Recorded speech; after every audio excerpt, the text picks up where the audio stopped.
मित्रांनो, हमें शरीयत कानून से आज़ादी चाहिए। जब तक मुल्लाओं का दफना नहीं जाता ये वतन हमारा नहीं होगा, अशा पद्धतीचे वक्तव्य एका देशातला समाज रोज करतोय आणि रोज मोठ्या प्रमाणात मोर्चे काढतोय। पूर्ण देशामध्ये तरुण मुलं, स्त्रिया आणि पुरुष सगळेच मोठ्या प्रमाणात वेगवेगळ्या पद्धतीने सरकारचा निषेध करत आहेत। जे त्या सरकारमध्ये बसलेले मुल्ला मौलवी आणि सत्ताधारी आहेत त्यांच्यावर मोठ्या प्रमाणात टीका करत आहेत, त्यांच्यावर मोठ्या प्रमाणात चिडला आहेत, त्यांच्यावर मोठ्या प्रमाणात निषेध करत आहेत। हे कुठं होतं आहे मित्रो, तुम्ही कल्पना करणार नाही।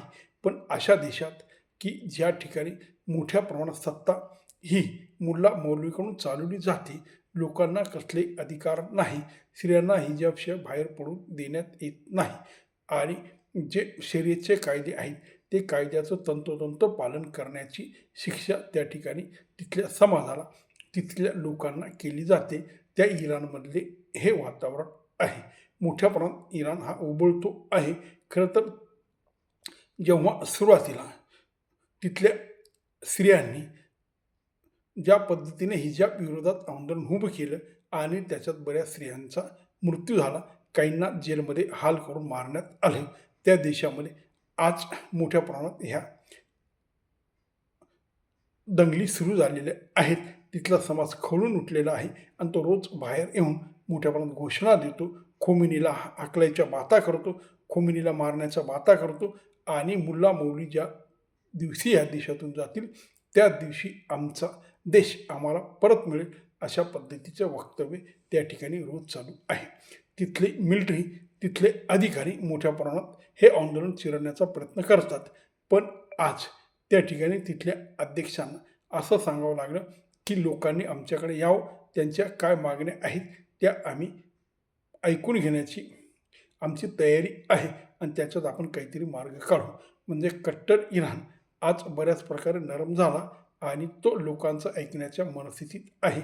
याचं कारण आजूबाजूने इराण मोठ्या प्रमाणात चोपला गेला, इस्रायलने त्याला चांगली दणके दिली आणि त्याचे तेलाचे साठे असूनही त्याचं तेल बाहेर पडत नाही, त्याच्यावर प्रतिबंध आहेत। अमेरिकेने मोठ्या प्रमाणात त्यांना जखडून ठेवलेलं आहे। अर्थव्यवस्था पार तळाला गेलेली आहे। तिथला रुबल इतका डॉलरच्या तुलनेने खाली आलेला आहे की प्रचंड महागाई झाल्यामुळे तिथले लोक चिडून उठले आणि त्यांनी सांगितलं ह्या देशातून मुल्ला मौलवी हाकलल्याशिवाय आम्हाला स्वातंत्र्य मिळणार नाही। कारण त्या ठिकाणी व्यक्ती स्वातंत्र्य नाही, त्या ठिकाणी भाषा स्वातंत्र्य नाही, त्या ठिकाणी विचार स्वातंत्र्य नाही, त्या ठिकाणी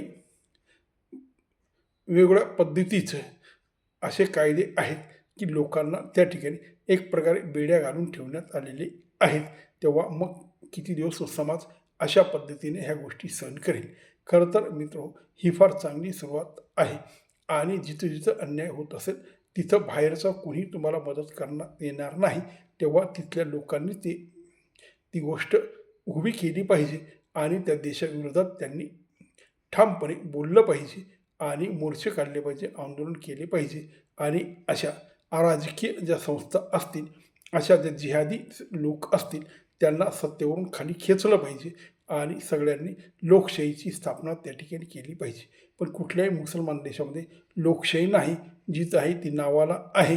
सगळे मुल्ला मौलवीच राज्य कारभार करतात आणि मोठ्या प्रमाणात ऐश करतात। मात्र त्यांची मुलं दुसऱ्या देशात शिकतात आणि ते बिगर हिजाबच्या त्यांच्या मुली जगभर फिरतात, पण ते त्यांना चालतं।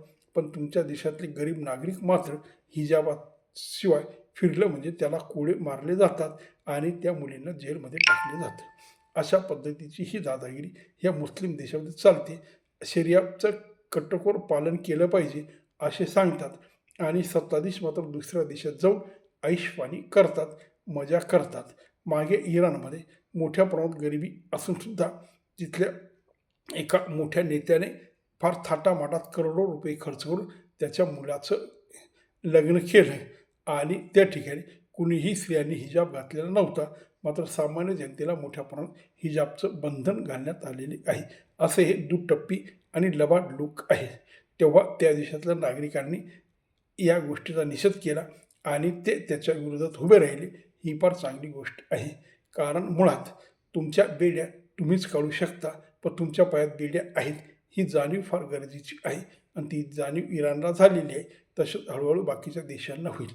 तेव्हा मित्रो, जे इस्लामी देश आहे त्यांच्या सुधारण्याचं वारं जर व्हायचं असेल, त्यांना जगाच्या बरोबरीने यायचं असेल, आजच्या शिक्षण, टेक्नॉलॉजी, तंत्रज्ञान आणि बुद्धिमत्तेसाठी मोठ्या प्रमाणात त्या तरुणांना आत्मसात ते करायचं असेल, तर त्यासाठी त्यांनी या जुन्या रूढी, परंपरा या सगळ्या बाहेर फेकल्या पाहिजे आणि स्वातंत्र्याची हवा त्यांनी चाखली पाहिजे.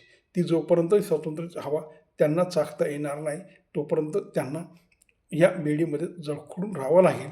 तेव्हा तेच स्वतः उभे राहून याच्या विरोधात उभे राहतील आणि ह्या देशातला मुल्ला मौलवीची राजवट नष्ट करण्याचा प्रयत्न करतील. कारण त्यांनीच ते करायला हवं, दुसरं कोणीही त्यांना त्या बाबतीत काही मदत करू शकत नाही. तेव्हा ज्या ठिकाणी तुम्हाला कैद करण्यात आलेलं असेल, ते कैदीतले बंधनं तोडण्याचं काम तुम्हीच करायला हवं, जग करणार नाही. तेव्हा ही फार चांगली सुरुवात आहे आणि अशी सुरुवात जगभर झाली पाहिजे. प्रत्येक देशामधला दहशतवाद, प्रत्येक देशातले जिहादी हे संपले पाहिजे आणि एक मानवतेचं, एक राष्ट्रवादी, एक देशप्रेमी आणि लोकशाही प्रधान, सगळ्या लोकांना समान अधिकार देणारं, सगळ्यांना सुखी करणारं, सगळ्यांना समृद्ध करणारं असा देश उभा राहिला पाहिजे, की ज्या देशामध्ये सगळ्या नागरिकांचे अधिकार सुरक्षित राहतील, सगळ्यांना जगण्याचं एक मोठ्या प्रमाणात असं साधन मिळेल, की जे स्वातंत्र्याची हवा चोखू शकतील आणि स्वातंत्र्याने व्यवस्थित जगू शकतील. असं वातावरणाची गरज आहे. ती लवकर इराणमध्ये येऊ अशी आपण शुभेच्छा व्यक्त करूया. नमस्कार.